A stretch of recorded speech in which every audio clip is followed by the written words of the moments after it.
Bam. Hey, this is Jeffrey Fischer, and you're watching the Break It Down show. I love it. I love getting a chance to talk to my friends who are warriors like me and have a lot of knowledge, and just to lift up those voices, because it's easy. Look, it's easy to be a talking head, have an opinion about war. That's another thing if you've actually gone there and fought it, and not just from behind a desk, but actually been out and done things. So, Jeff, thanks for coming on the show. I really appreciate you.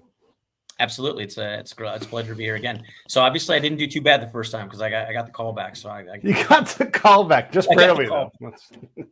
You know what? C- still a good score. D+, right. Still passing, right. So it's all right. That's what we're going for here. Is the 12 bounce base hit up the middle? We're like, that's still on first, you know. We'll go from there. Hey, you are working on a foundation. You talked about it last episode. I want to make sure we start there so people can understand where your charitable heart is and what you're trying to fix. Sure. So big stuff. Yeah, we just launched our foundation. We're registered. It's the equivalent of here in Austria. It's called a Verein, but it's a 501c3. The name of it's called shelter2service.org. That's a 2 in there. It's all big one word, shelter to service. You can find us on Twitter at S2S Europe.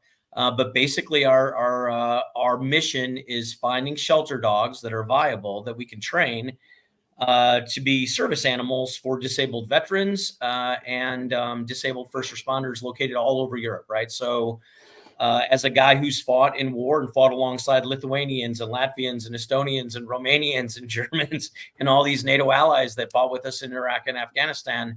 What I quickly learned when I was living over here in Austria is they don't have service dogs for their guys who've lost arms, lost legs, have PTSD, lost eyes. So my wife and I thought that was wrong. So we're deciding to try and fix it. We've done a proof of concept. Due to my medical disabilities, I was qualified to have a dog and I couldn't get one. So we went out and found Zoe, who's our Belarusian abandoned in Austria dog.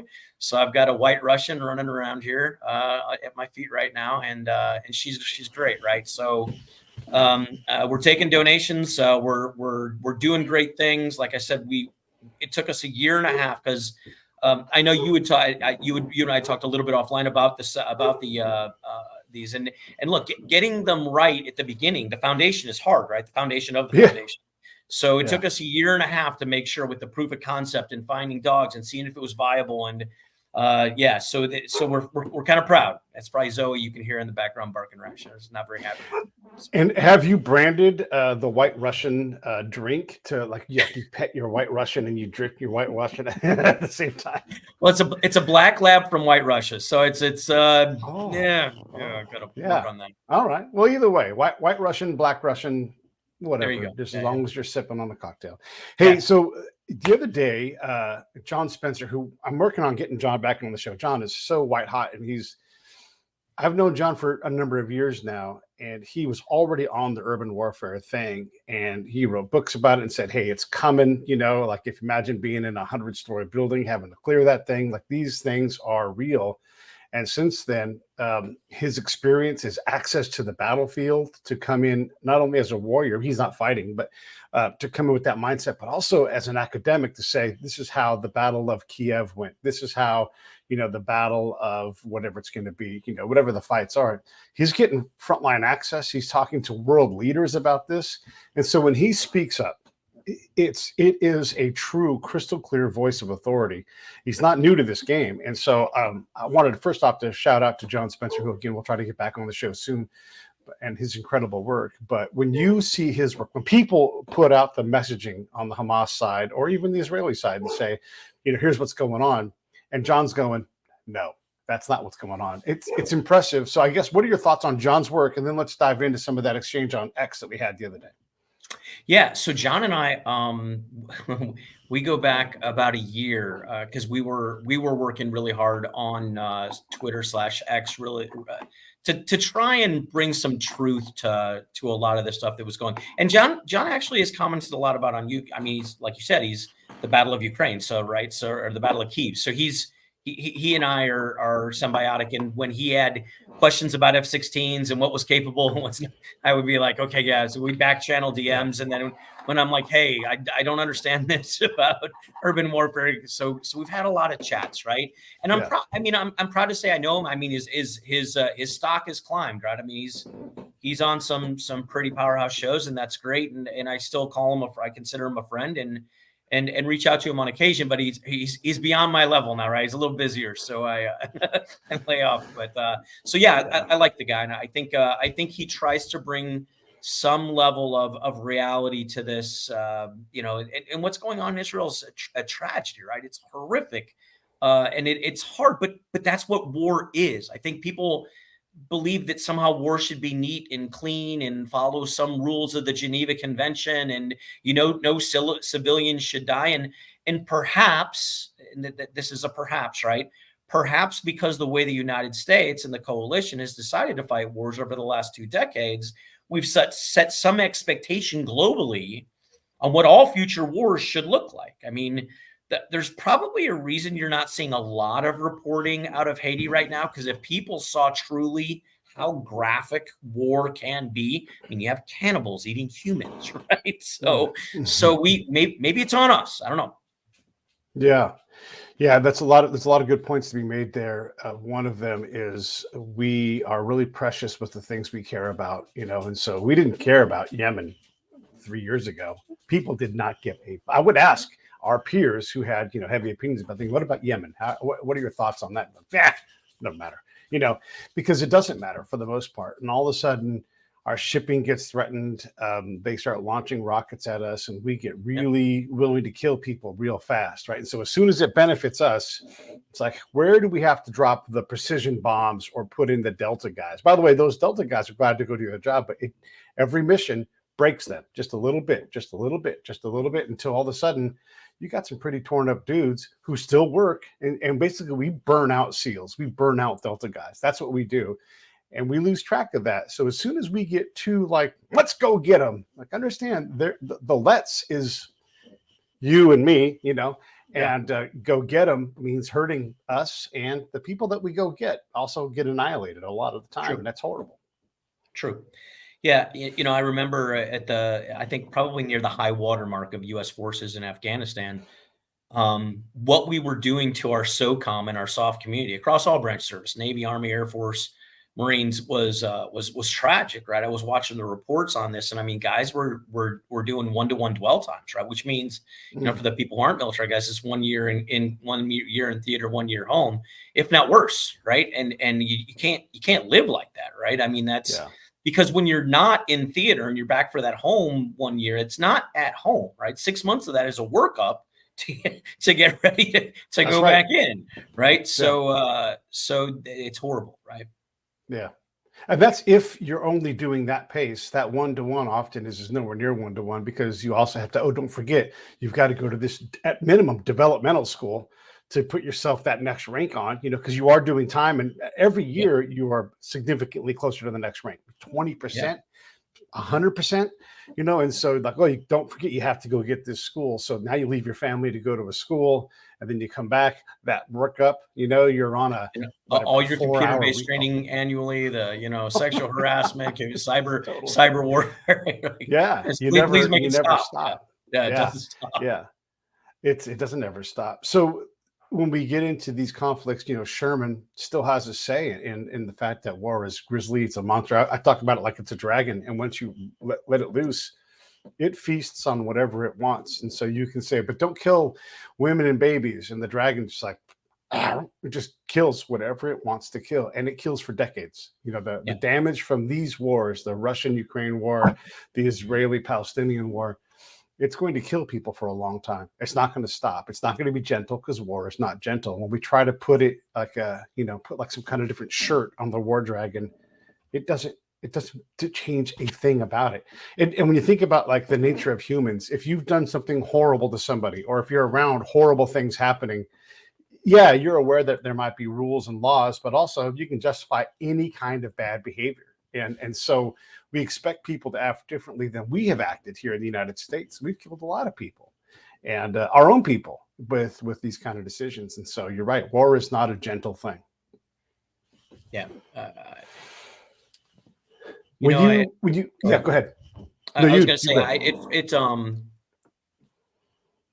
I served in the diplomatic corps as a military guy, right? So I served in embassies, and there's a lot of diplomat guys that I really like. There's a lot of State Department folks that I really love. So this isn't a slam across the entire State Department, right?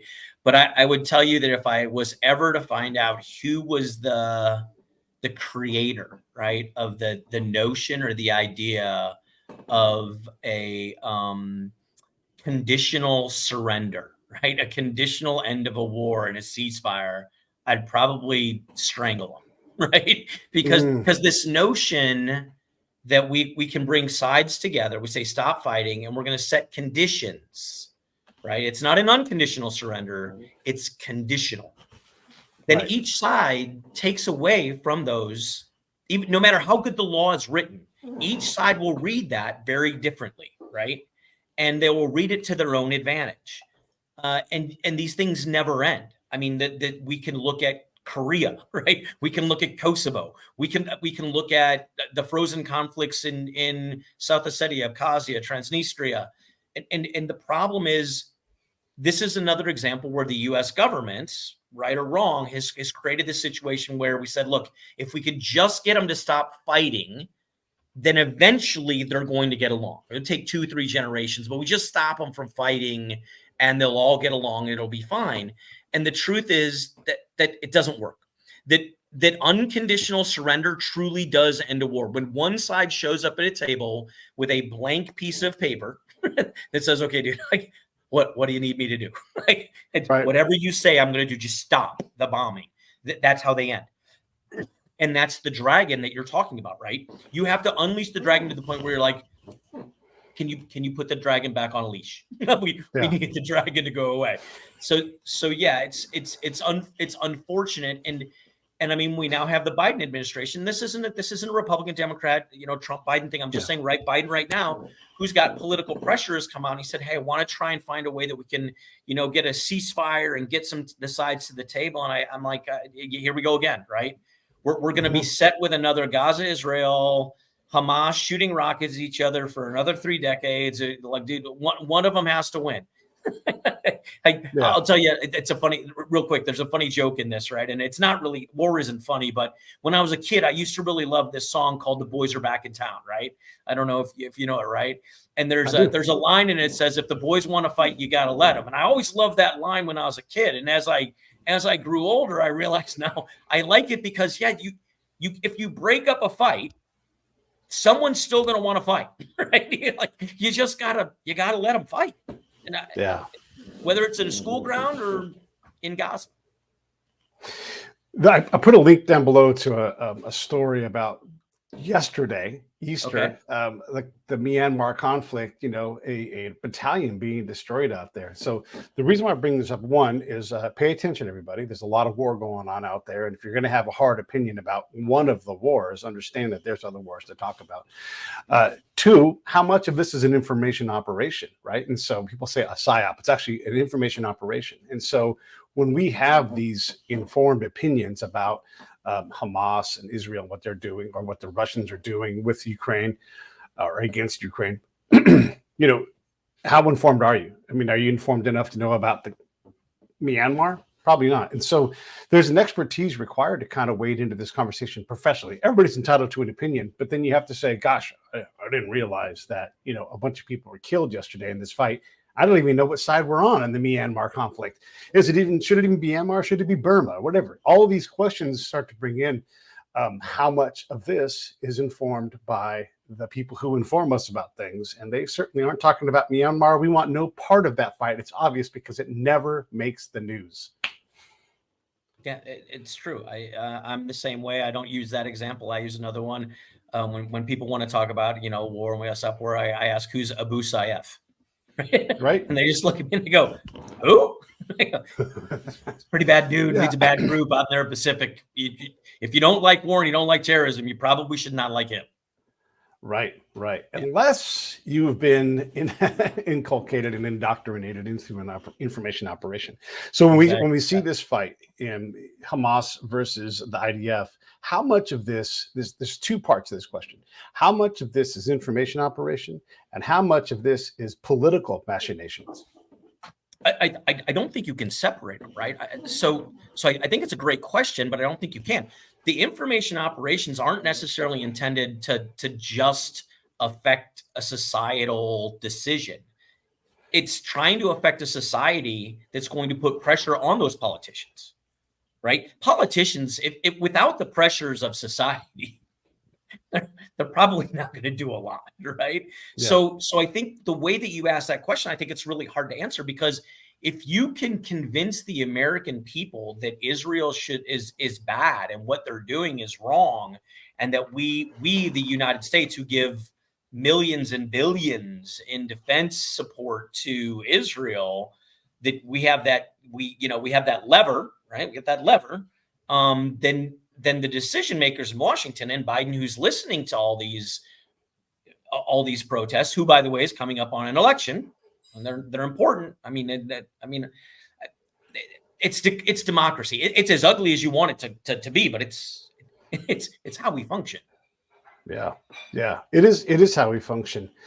And I guess going back to the political and the information operation and trying to, one of the things I learned from all my time in combat was affect with an A beats effect, right? And so if your IO campaign is affective, if you get a response to stimuli emotionally in the direction you want to go, you are going to overcome any amount of rockets, because you now have the advantage, the initiative on how messaging works in this conflict. So we might go blow up and absolutely kill 3 horrible terrorists, but we never go there. We don't ever own that message. And so the affect that comes out is oh, the U.S. killed another wedding.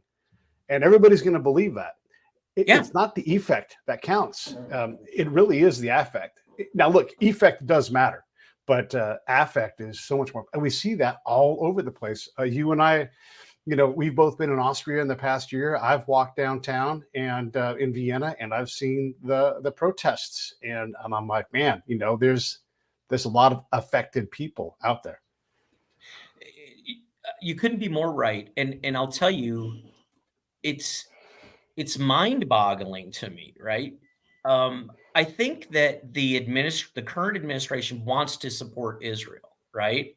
And that they are being affected. You pick A or E. They're being right. They're being pressured by U.S. society right now. And here's what's baffling. Where is the member of the NSC going to Bibi Netanyahu and saying, dude, I need you to declassify 3 pieces of information. I need for 3 strikes that you conducted on a hospital, a mosque, or a school. I want you to back that whole thing up and declassify that whole thing. And I want to be able to use those and go out and say, okay, there's a lot of people who are upset that this bombing happened. But if you back up and you look at the validated intelligence, not just their intelligence, we're going to let our intelligence look at it and see if they come to the same conclusion, right? And then go, that they were storing weapons, or they were shooting from here, or they were doing something, right? That you can disarm. And look, these are just 3 examples. We're not going to ask, and you could say, as the president, I'm not going to ask Israel to declassify every piece of information for every bombing campaign that they launch. But there's a reason that they're doing this, and you don't have the full story. And please, again, realize war is a dragon. Dude, I like that. I'm going to keep using that. Right? Yeah. And you think you put a collar on that dragon, but ask that guy who's sitting in a bar contemplating the end 10 years after he's been home, and ask him if that collar is on that dragon, because it's not. 22 a day, right? 22 a day. Yeah, absolutely. And that's here, right? I don't even know what it is in Europe, but it's got to be a lot. You break people, and think about, man, this is tough. But if you really think about all of the women, and so when all the men die, the women are exposed to horrors, and that doesn't stop.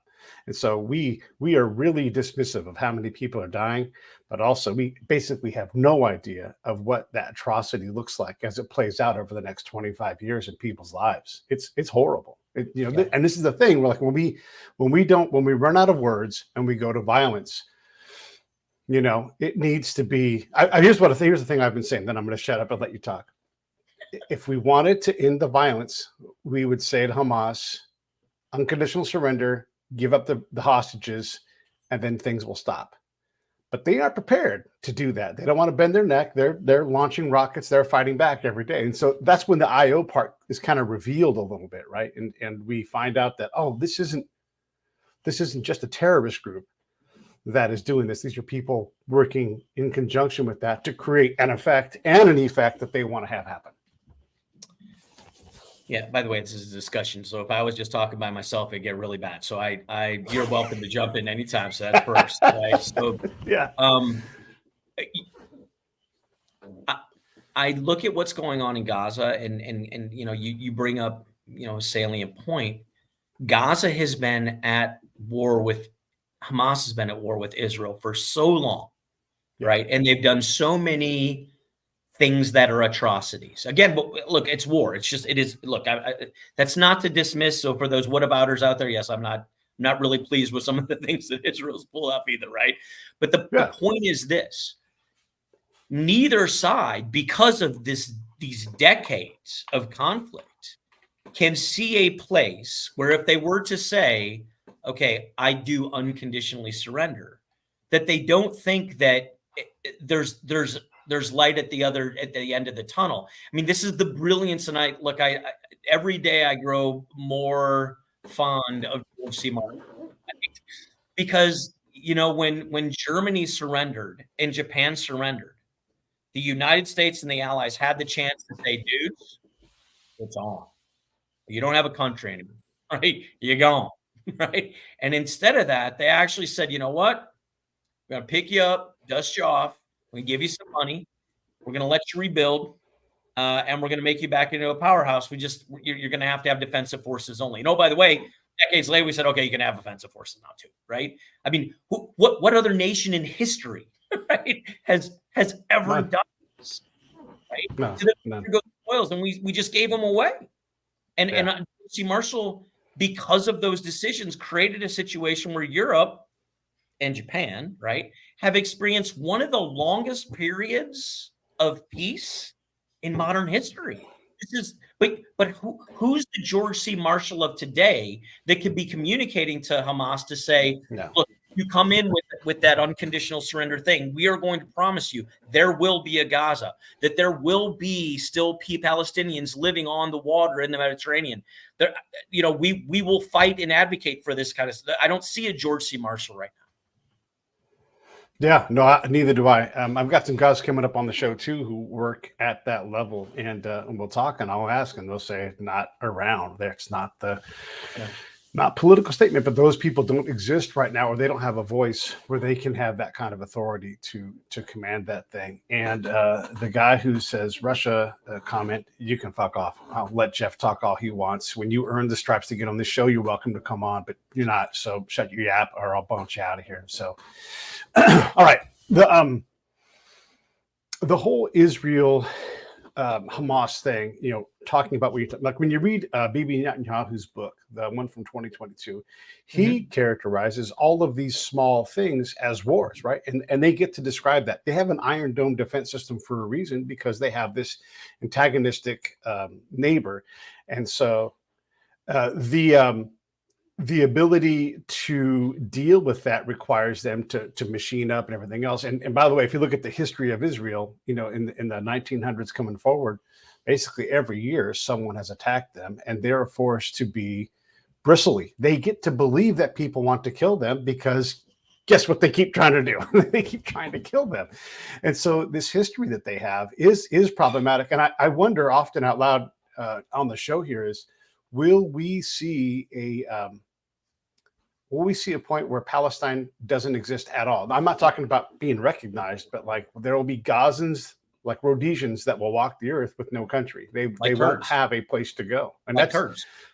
Right, like Kurds, or like the Chaldeans, or like the Yazidi, or all of these other people that don't have a place to call their own. And that happens. All right, I'm going to bounce this Russia guy out. But you keep talking for me for a minute while I do a little bit of reaping. So I love my by the way, I love my trolls. They're if they're attacking me and if they're attacking the messenger and not the message, I'm okay.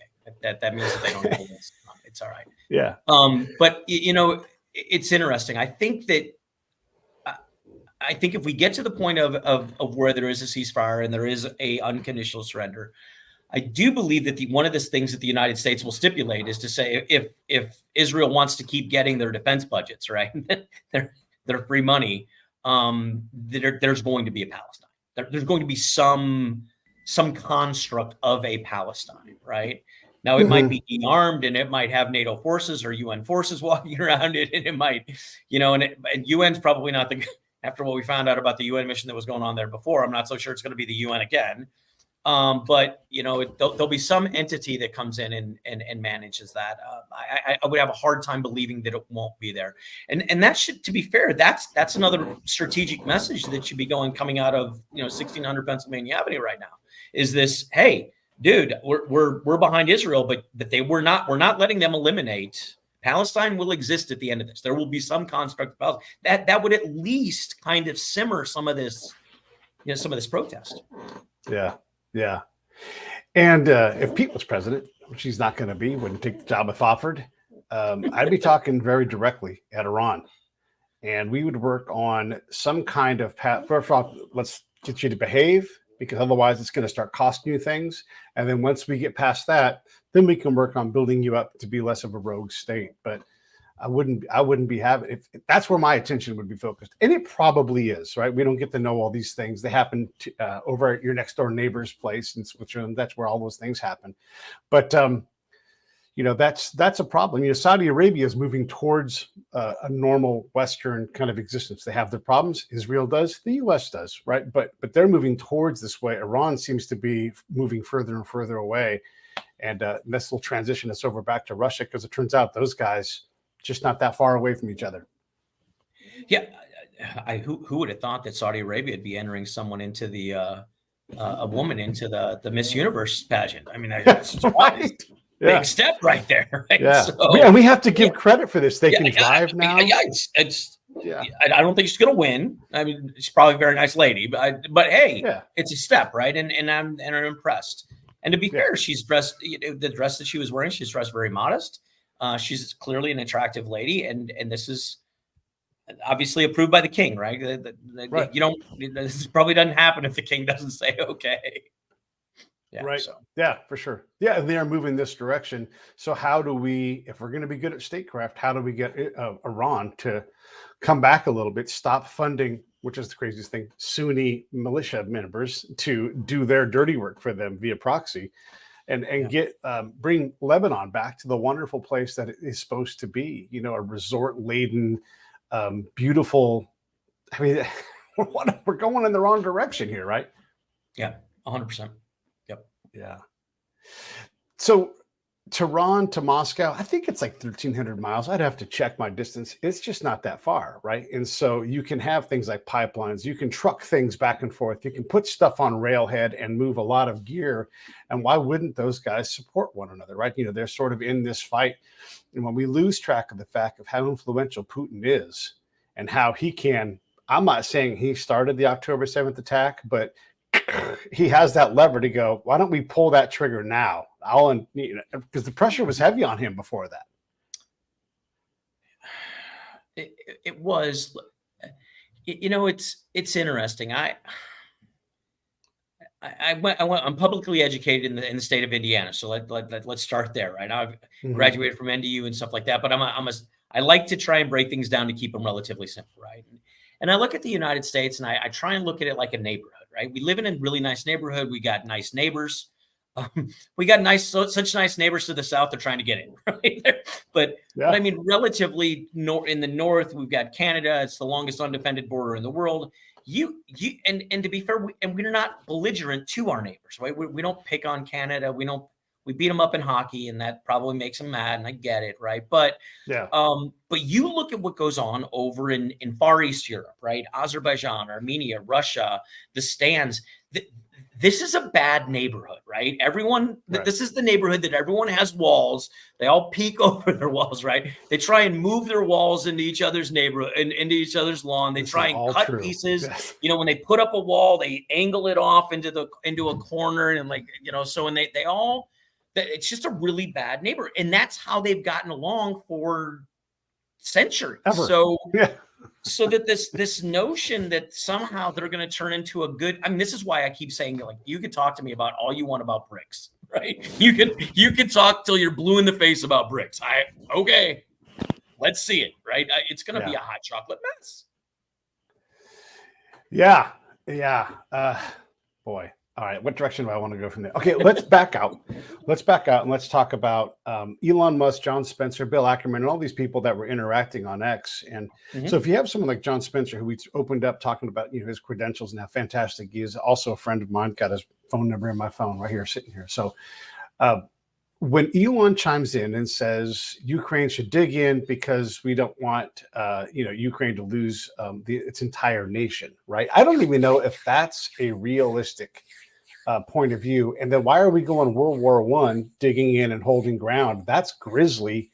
And at some point, Ukraine runs out of dudes in that scenario because stalemates are, well, look at any of the Battle of the Somme and let me know how gentle that kind of war is, right? And we're talking entrenched people can't move and they have to do something to move or they get attacked.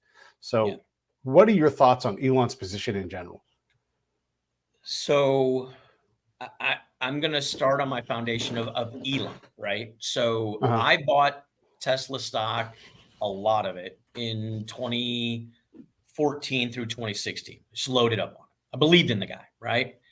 I believed he was brilliant, right? I also love, as soon as the Model 3 was taking orders, I logged in, I threw my 1,000, I'm getting a Model 3, right? And I got one, right? And I've had my Model 3 since 2018. I love the car. I am a huge proponent of Tesla. I love SpaceX. I think Elon Musk is on par with people like Howard Hughes and Einstein. I think he's literally revolutionary, right? Both of those guys are a little freaky too.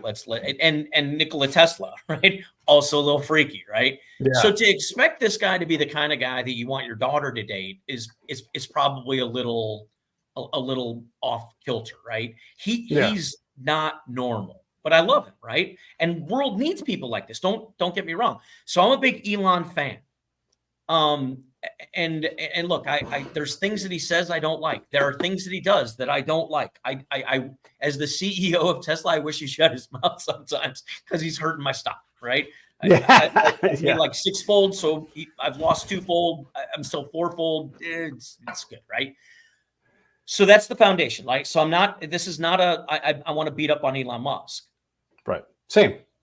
Right. So here's where the rubber kind of meets the road on this, right? I would never go into Elon and say, hey, your production line constructs for the Model Y or the Model 3 are jacked up. And here's why, because I went to National Defense University and I studied logistics and I'm going to tell you, because he would look at me like, get the hell out of here. I look at it the same way when he comes to me and tells me that this is what can happen. Look, there's a picture of Adolf Hitler standing in Paris in front of the Eiffel Tower, right? And there were people at that time saying, hey, France, you still got a modicum of a piece of land down there in the south. Move the capital down to someplace on the coast. Keep what you got. Settle. Just get out, because you're going to lose all your men. You're going to lose your resources. You're going to lose everything, right? There were people who wanted to negotiate with Hitler, right? And now we know how history turned out. I mean, he got pushed back, right? The United States joined the war. Other people came in and said, hey, you can't be a bully and a thug.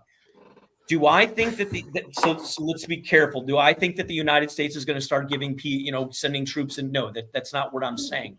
What I'm saying is there's still a lot of fight left in Ukraine. They're not ready to give up.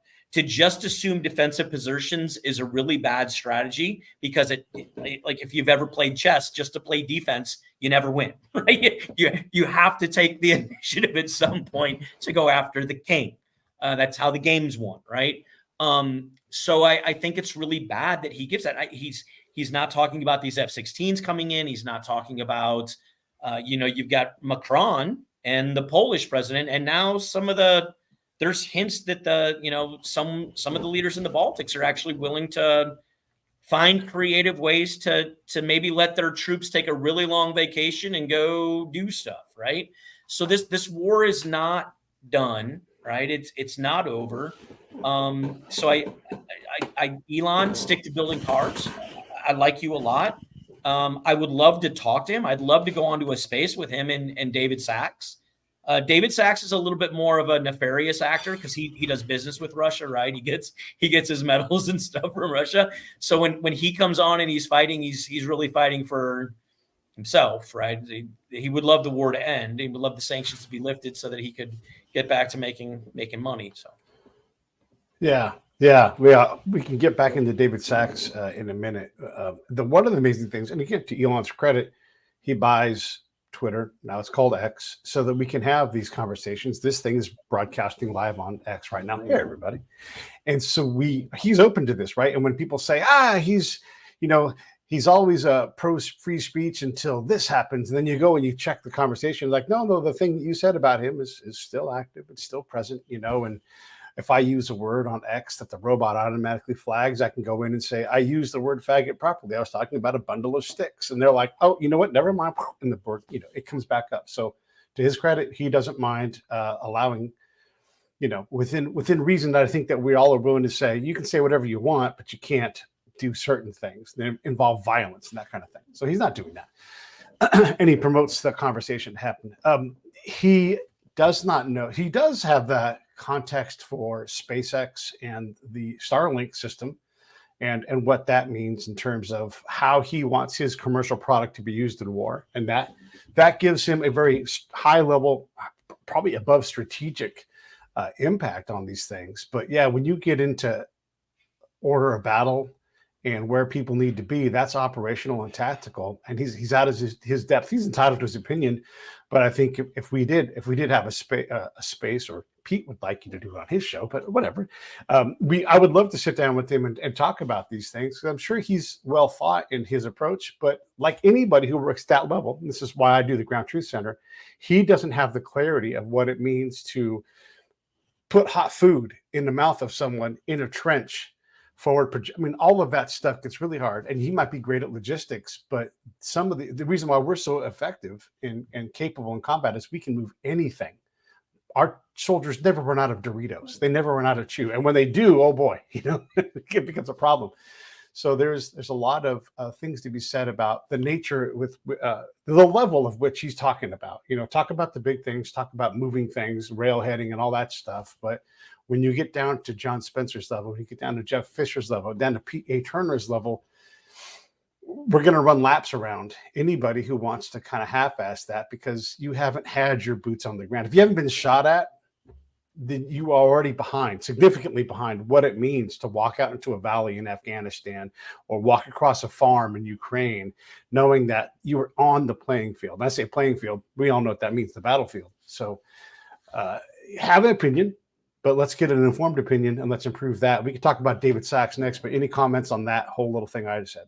No, I can't disagree. I mean, it's 100% that. I honestly believe that when Elon Musk is fully informed on situations, he makes really, really good decisions. There's very rare a time that he doesn't. And I just think, like you, I don't think he has the ground truth, right? I don't think he's got all the information to make the decisions. Yeah. And that's fine, right? That's why the Ground Truth Center exists. We're trying to shrink that gap so the person up there can say, I need to learn more. Who is the expert on combat spying? Oh, let's get Pete. He can come in and inform us on what this really looks like, right? And there is that missing piece. And the reason why I specifically can be so critical of someone like David Sachs or Bill Ackerman or anybody who's never really been shot at. I've been in a head-on collision with the goddamn M1 Abrams tank. And here I am. So I know a little bit about getting shot at. So let's get more informed. Let's continue to have these conversations. And more importantly, let's get in front of the decision makers who actually go and try to figure out how to do things before you go talk to Elon about Starlink. Let's get these folks involved, because winning and provisioning and tactically succeeding are all different things, and they're very difficult to do. Go ahead. So we can go to David Sachs. Look, again, I don't know the guy, so it's not a personal attack. And I think that, when you X is interesting, right? Because there's, and I can see you clearing out the fields every now and then, right? So if they're attacking you personally, that they have nothing, right? They truly can't attack your message. They can't attack. They don't have a foundation. This goes back. I mean, all of this ties together, right? And if you want to attack my facts, if you think that I'm wrong, if you think that you have a better solution, please, let's have a debate. But Right. to call me out, call me names, great. To be fair, I'm monetized on X, so I couldn't be happier, right? You just keep it up, right? I mean, and to be fair, I had my first post go over 1 million impressions this past month. And, oh, that's great! Congratulations. Yeah, and my wife was very happy, right? That she's like, Yeah. if you get this much money from people calling you an idiot, this is awesome, right? Yeah. So she's like, they're not Please calling call me me an an idiot. idiot. They want to call you an idiot. That's great. If they want to tell you you're wrong 100% of the time, and someone's gonna give you money for that, I'll join in, right? Yeah, So, right. so it's somewhat comical to me, right? I do want to have a debate. I don't know if you're familiar, but about a year ago, right, I got into an arms control debate, right, with Scott Ritter. Do you know? Are you familiar with that? Yeah. Right. So we both agreed to write a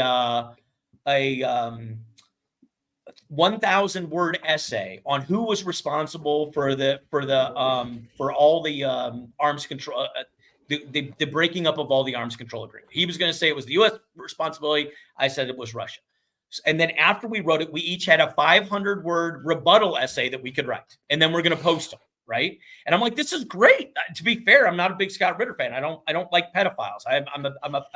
That's, to me, that's a little too close to home. I've got, I had someone that was in my life as a friend, and he's in jail, and he should be in jail. And that's hidden, and it's gross. Right. But if you're the expert that the other guys want to put forward as the guy I'm going to take on, then let's go. And I beat him. Right. And it was clear that I beat him on the arms control thing. And yeah, I'm willing to have those debates. So, and that's why I go into spaces. That's why I do shows like this. I really wish that these people that want to come up and want to let's talk. Like, you, instead of calling me a name, tell me where I'm wrong. Tell me why I'm wrong. Tell me, and then lay out your case, and let's have a discussion. And they don't do that, right? They it's just easier to say I'm an idiot. So. Yeah, you're an idiot. Yeah, and that's kind of what as soon as they start with the insults. Like Russia put in a very clever insult by saying you're nobodies, but it turns out we are somebodies. And I'll speak for me. I'll take the challenge, and anybody who wants to talk about ground truth and tactical things. I have been shot at. I have gone out and operated in a place that's very dangerous and a very dangerous job. And mostly this thing here was what I used to keep myself safe and effective, and I was damn good at it. So you have to be somebody to be an expert. There's a disconnect there where we think that if you are somebody like Elon Musk, in terms of tactical competence, he's a nobody, right? He's wonderfully successful, fantastically smart and everything, but that's a whole different thing than having expertise in tactical competence or operational competence. He hasn't been to the schools to have much of an opinion there. He's welcome to have an opinion, but it won't be an educated one.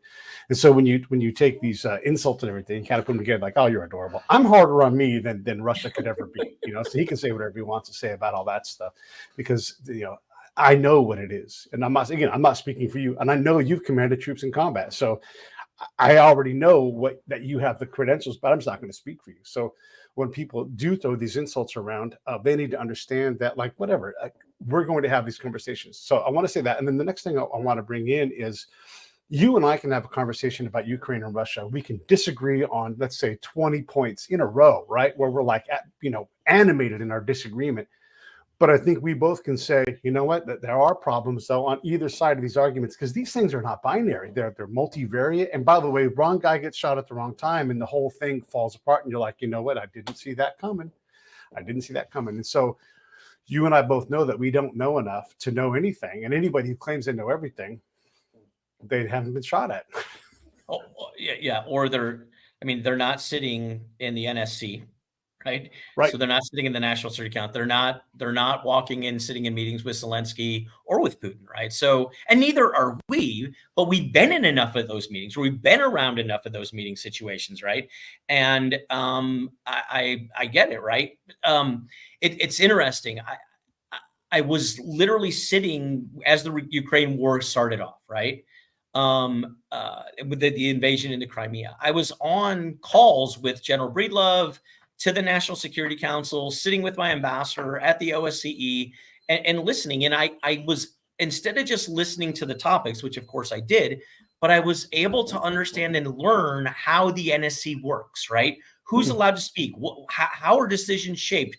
You know, like there's this little candlelight that grows over here, and then people just verbally start giving it energy and gasoline, and it grows into this idea, right? And Right. and it's very interesting to see how all that happens.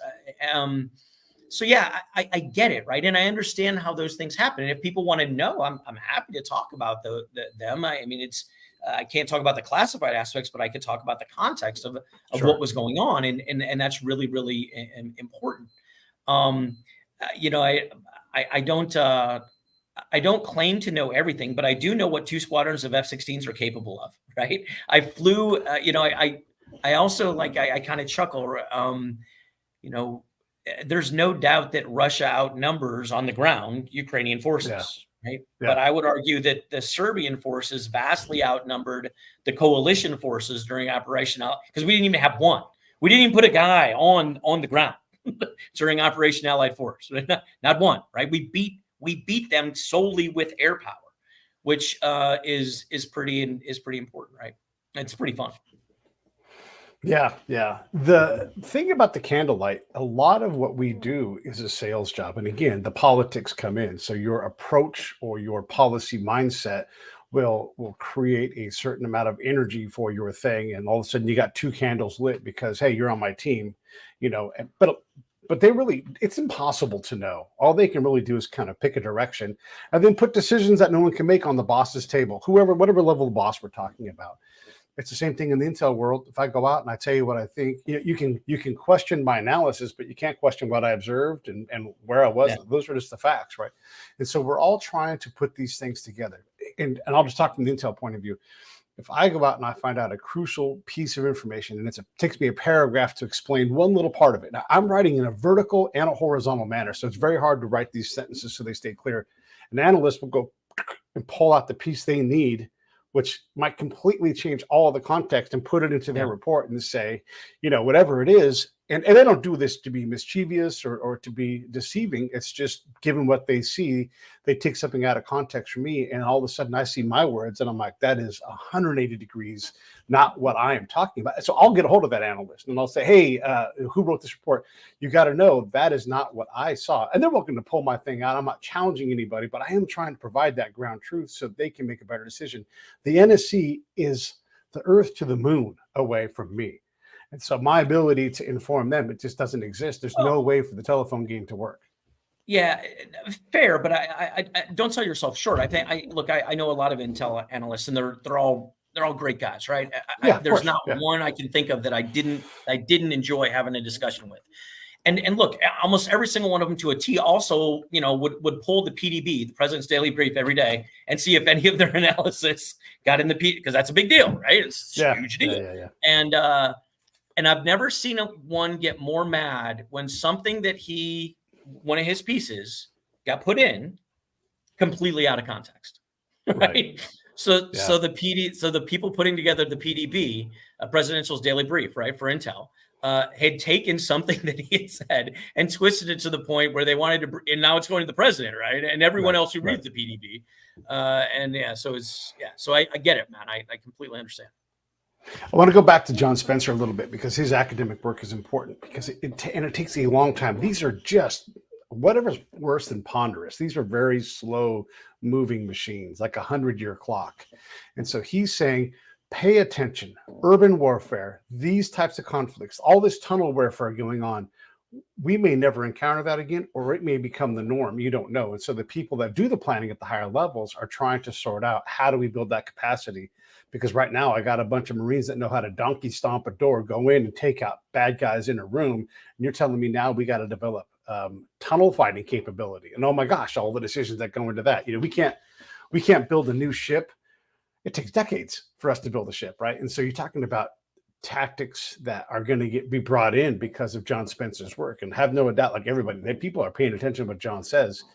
So we have to build that capacity. And if you've chosen the wrong lane, there's no recovering from that, because the guys on the ground have to adapt to the actual fight that's there.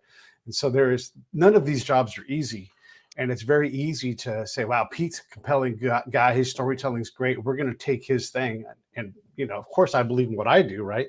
But if I'm wrong, if it's 7 slots over where the right decision is, you never get to know that. You just go to the ground and you go do what you have to do. And so when Elon says dig a trench, or when David Sachs says, oh, it's easy, this is how you have to do it to make the war stop, they could be right, but they could also, probably more likely than not, they're wrong, just like me. Yeah, I can't go into too much of this, right? But the whole concept of urban warfare and subterranean warfare, right? That was the one that was getting really concerning.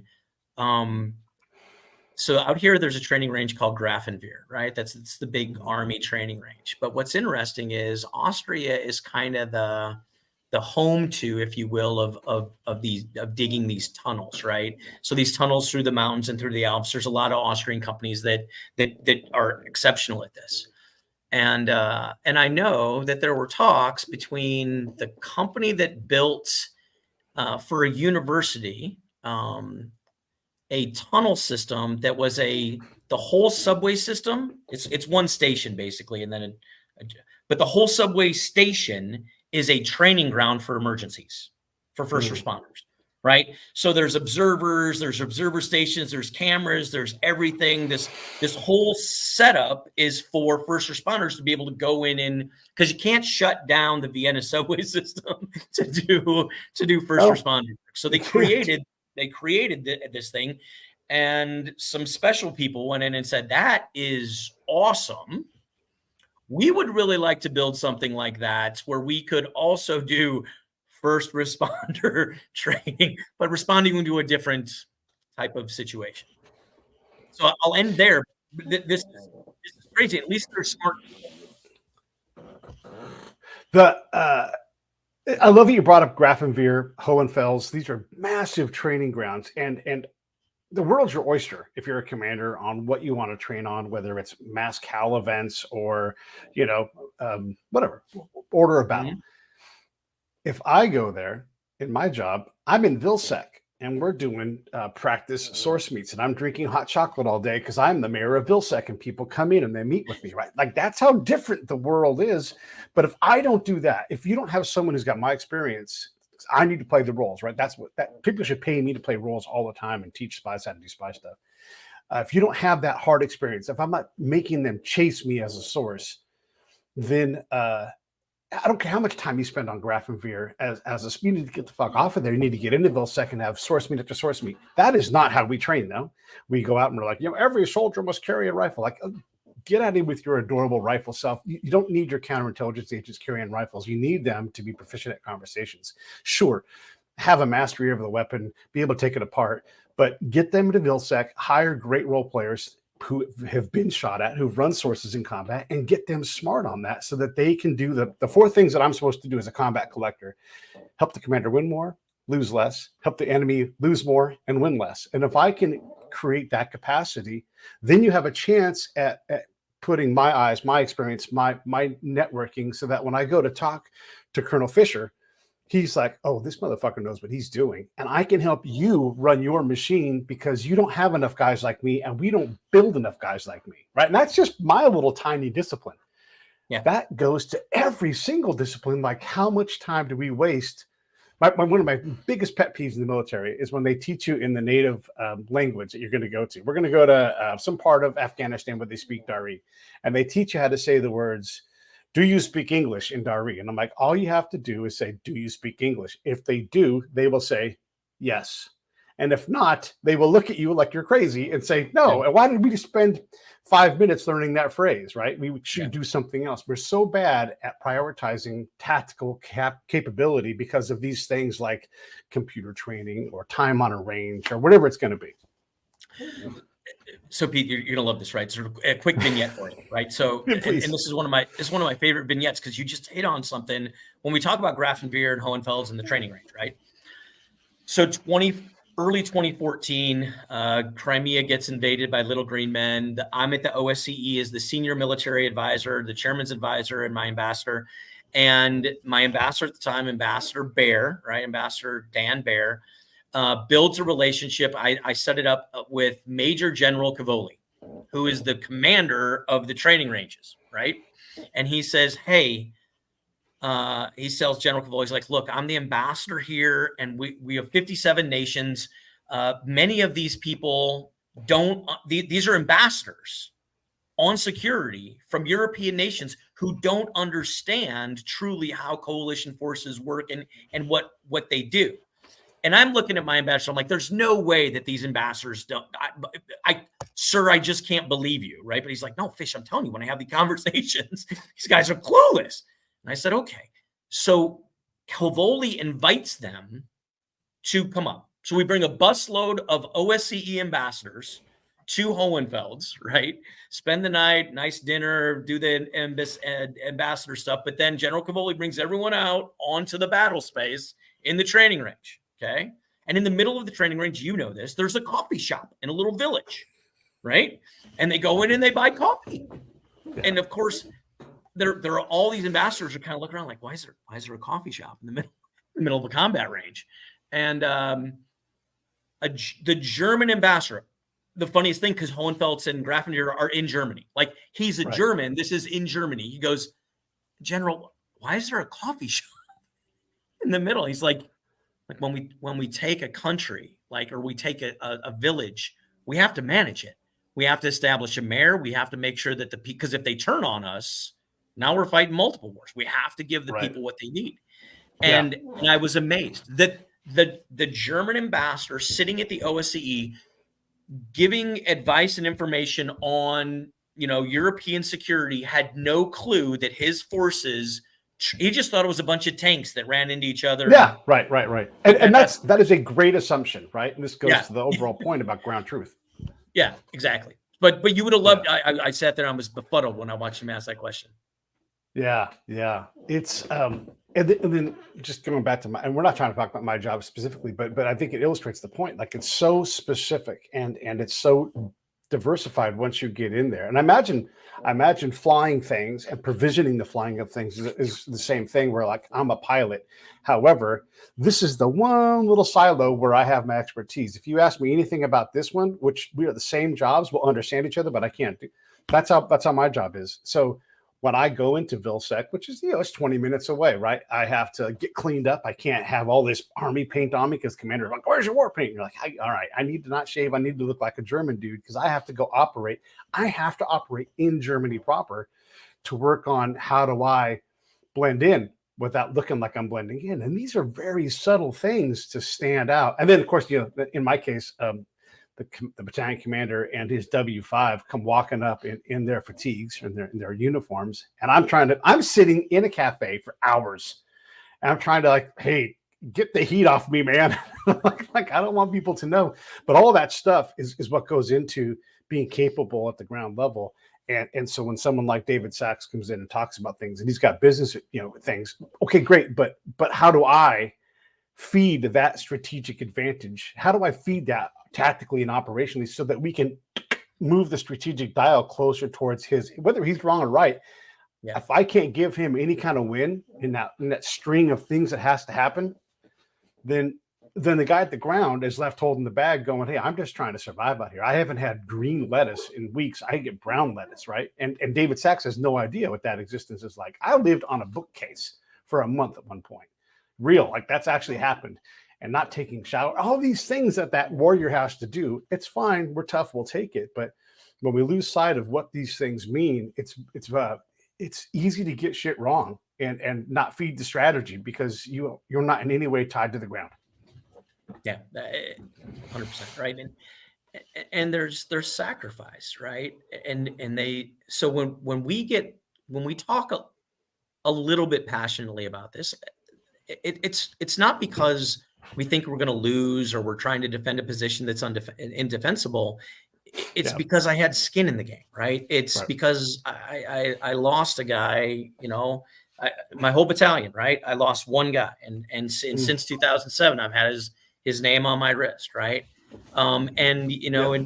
and then as an 05 in a combat zone, I didn't have a bathroom in my bunk. So every night, if I had to get up, I had to go to the bath. I had to walk 100 meters in the cold, like right in the Hindu Kush, right, to go to the bathroom, right. And there's many nights where I walked that and I said, look, when I get home, if anyone challenges my freedom or decides that they're going to try and shut me up, I'll kill them because that, look, this is so horrible. And I'm doing it, right. I'm doing it. I swore an oath to my Constitution. I love my country. And I think if I can come at it with those two things, like, look, I love the country. I love America. It's not perfect, right. But it's one of the greatest things. And if you're willing to listen to me, I'm willing to listen to you, and let's have a discussion about things. I think that's a great starting point in many places. There's some people that you just can't start there. Like, I love Russia. Well, we probably shouldn't talk. Yeah. I lived on what would be Hoth, in Shajoy, in Zabul. Oh my God. It was covered in ice, because it snowed, and we didn't have a way to get rid of the snow. And so we just stomped on it until it became an ice rink, but it's like an ice rink, like an ocean. And so you were going to fall down every day. And I was so sick. I got the flu so bad. And one of the times I fell and I threw my flashlight in the air as I fell. So it's going, whoa, whoa, whoa. So I hit the ground. And I'm like, oh God, because I'm sick. I feel terrible. And I'm like, and now my flashlight's going to hit me in the face. Bam. And I'm like, fucking horrible. But that's like a cartoon. It was. I'm like the Wile E. Coyote right now, like looking at the camera. Here it comes. And then bam, and it hit me. And I'm just like laying there on the ground from like, all right, and so that is how hard it is to walk to and from Chow at times. All of our shower facilities were broken. And so I had to take a shower. And so I'm taking the ice cold water coming out of the broken PVC pipe, and I'm doing like a hose bath, but with ice cold water from a broken PVC pipe, because that was the only way to shower. And then I got to go do high-end work and talk to high-end people. And so all of that stuff goes into these conversations that we're trying to have with Elon Musk and everything else, because it's easy to say all you have to do is, but then you have to have the people do that shit. And then they got to do it right. And it's got to feed the ultimate answer, which I've said over and over again. But that is hard to do. Do you ever want to see the NSC scramble? Take a Green Beret, most practical guys ever, put them in a decision brief and let them ask a question whenever they want. And they're gonna, I call them hand grenade questions. They go, ding, and they roll the question into the obvious thing. So I got to do this one time. We were in Iraq, and I'm visiting a province that, hey, Pete, come in. You got experience in other areas. We'd like to see what you think. So I'm sitting in this prep for a commander's brief. They're trying to decide, are they going to build the victory tower to be the gift to the Iraqi people? And they're going through and all these things. And they were talking down to the Iraqi government. We'll just tell the mayor what to do, and the governor, we'll just tell them. But the ambassador, oh man, let's make sure we wipe down the toilets and get everything perfect for the ambassador. And so they were talking about how, like, should we build this victory tower? Should we not do it? And then I just raised my hand, and Jeff, this is what I always do. Like, is this one of those meetings where we just ask hard questions, or do we just agree with everything? Because it's loaded. And they're like, no, mystery man, we want to hear what you think. And I just said, have you guys asked the governor or about what they need? Because you guys are leaving. You want to build a tower. I'm just guessing that he's got different needs. Like, if you're going to do something, like, electricity is super important. And so I said that.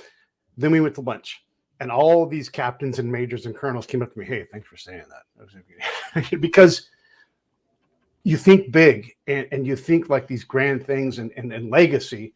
But the reality is the guy running the place who's going to be there when you leave, he doesn't have electricity in his own goddamn building if you don't get that right. And so that little village thing in Grafenwehr, I think it's in Grafenwehr, if you haven't accounted for that, what that dude needs to stay alive, he's going to get killed or he's going to leave.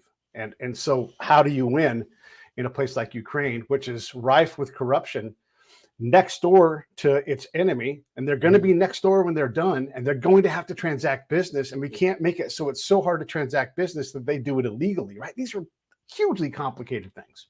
Yeah, no, it's true, right? And when it gets to a decision brief for a flag officer, everyone thinks that the briefing is so polished that there's not an ounce of anything wrong, and many times there is, and that's really sad. Yeah. Well, listen, we've talked for just over an hour, and I don't want to keep you too long, but what are your thoughts in general? I mean, obviously, we'd love to sit down with Elon and have this conversation. Bill Ackerman, John Spencer is great. We can do that in a second with him, even David Sparks. What besides that, what else do you want to say in closing? Look, I think real quick we should talk about that, and I want to get this out for people who are listening. Right, we need to talk about these nuclear threats that are coming out of Moscow. Okay, let's do it. Because I think that look, I don't like the idea of nuclear war than anybody else. I think it's horrible, right? It's horrific what mankind is created in its ability to destroy itself. So I'll put that out. But since the 1950s, 1960s. Nuclear game strategy, and game's a horrible word for this, right, is based on deterrence game theory, right? And deterrence game theory, everyone loses once the first missile is in the air. Everyone loses. Right. The game's over. So you can't apply conventional war theories, right? You can't say mass maneuver, like surprise. These tenets of warfare don't exist in nuclear war. It's a completely different game, right? So I think when you have to understand that Russia's bloviating and Medvedev's talking about we'll just launch a nuke. Well, he can say that, and it does scare people because again, people don't understand. But by the same token, if you think through that, there's a couple problems. The first problem is if he shoots a nuke at a NATO country, that's Article 5, and now the war expands, right? If he shoots it at Ukraine, okay, a couple things can happen. The first thing that can happen is if the winds carry the fallout over Russia, he's going to kill his own people because it's not going to stay just over Ukraine, right?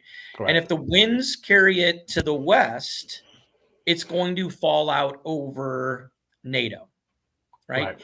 So in other words, he has a weapon that he can't completely contain and control. Right. And if the fallout does happen over a NATO country, it's Article 5, right? Yeah. Because he launched a nuclear weapon. He might have said, I didn't intend to kill thousands and thousands of Romanians or Poles or Germans, but his intent doesn't matter. It's Article 5. So as a guy who wants Ukraine to win, I'm like, hey, all right, dude, you've just invited everybody into the war, right? And you're probably going to lose. The other thing that I think it's important to understand is the reason that someone uses a nuclear weapon is when it's an existential threat, that their existence is going to be completely gone. Ukraine has never said that they intend to go all the way and march to Moscow and take over the Kremlin. They just want to go back to their 2013 borders. There is literally no existential threat for Vladimir Putin and the Kremlin and the Moscow to continue to exist. Right? There's no threat of that. That's not what the Ukraine's after. So the notion that he would use it because he's just going to lose any of the gains he's had since 2013 it's not. I mean, as Elon Musk would say, that's illogical, right? That doesn't make sense, right? So I think it's important to have. It's scary to talk about, but we should be talking about it, right? And I think that the administration could do more to kind of ease some of these concerns. They're really being tight-lipped. I think back to some other presidents, whether it's Clinton, Obama, Bush, there would be a lot of more communications coming out on what's going on under former presidents. This one has been, unfortunately, quiet, and quiet leads to fear. Well, I'll be critical on the team playing right now. Again, not political, but critical. These guys have made a lot of mistakes, and they've graduated up the ranks over the last 25 years, and so they aren't prone to errors. And so maybe they are doing something behind the scenes, but until they prove otherwise, they reliably get things wrong often enough that I don't give them the benefit of the doubt, and they haven't earned it. So there is that part of it.